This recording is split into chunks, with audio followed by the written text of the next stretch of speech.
You say that women are respected. Do I even have to say anything? Women required to be behind a veil in 100-degree weather in a burqa? What? What are you talking about? That doesn't even make any sense. Judge only by good deeds, you say.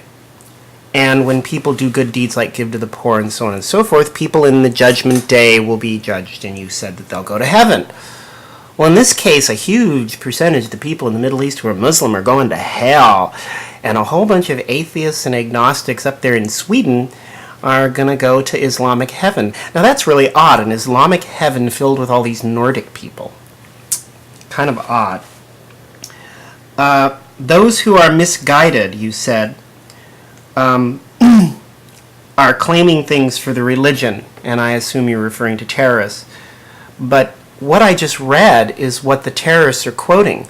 Most of the statements that the terrorists state are quotations from the Quran. In fact, the thing that's very, very disturbing about terrorists is just how knowledgeable of the Quran they are. Just how much of what they do they derive from the Quran. The problem isn't that they twist the Quran, it's that they take it literally. So when the Quran says smite them, kill them, do all these terrible things, they think it means that literally. Well, why shouldn't they? Part of your religion is that the Quran is the exact word of God as recited to Muhammad. Well, then how is anybody in the Middle East left with any other recourse but to assume that the Quran is the exact word of God? And if it says, like I just read, kill, kill, kill, kill, kill, what do you think people are going to do? That's an issue. Now, I know there's a way around that issue, that there's things called abrogation, where one statement nullifies another, and that there has been an entire legalistic tradition in Islam where the Quran has been reinterpreted so it's not so literal. But the point is that the vast majority of the people who live in the Middle East today believe in a literal interpretation of the Quran. My friend, and I think of you as my friend, you as a Muslim are a minority, and you need to deal with that. The majority of Islamic people do not believe you. If they saw your video and saw this video, they'd be just as pissed at you as they were at me. They'd say, loving, peaceful, we don't want no peace. We want to conquer the bad guys. We want to make them all Islamic. What are you talking about? Peaceful? Who? Don't speak for us. I know because I've spoken to these people, and that's what they've told me. You said kill the infidel is wrong. No, I'm sorry, it's in the Quran. You talked about living in peace. That is bullshit. The Islamic civilization has never wanted to live in peace. It has always conquered and spread its religion through conquering. The Islamic people frequently go on and on and on about, oh, we used to have the most highly, powerful country on the planet. We were twice as large as Rome.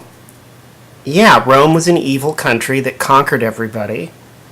Alexander the Great was an evil man who conquered everybody. And you want to compare yourself to that and say you're even more evil because you conquered even more people.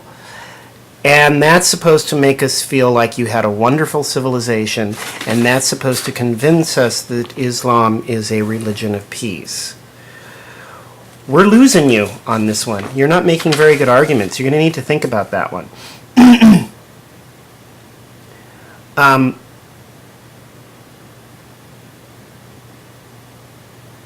You say that those who deny... Oh, here's a quote. Surah 4:136. I wrote it down. I couldn't find it in the book, but I know it by heart. Those who deny Allah, His angels, and His messengers have gone far astray. And that was, I think, off. Oh, I know where it was. It was from your video. How ironic that you ended your video with a bigoted, racist, religious bigoted quote. And you don't even grasp that. You created a video in order to end bigotry towards Islam, which I think you should do. But you ended it with a quote, and I'll say it again: those who deny Allah, His angels, and His messengers have gone far astray. You don't see anything wrong with that. What would you think if someone said, someone who denies that Jesus Christ is the Son of God, which you Islamic people do, has gone far astray?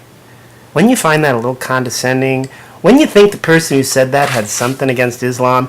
You know good and well that if I got on the radio in the Middle East somewhere, and I got on the radio and I said that when I left the radio station I'd be dead. But you can say this on your video, and you could probably say it on a radio station anywhere in Europe or the United States, and you might get criticized a few times, but no one would probably ever want to kill you, because we believe in diversity more than we believe in imposing our religious beliefs on other people. Boy, this is a 22-minute video. I guess I'm going to have to cut it in half, huh?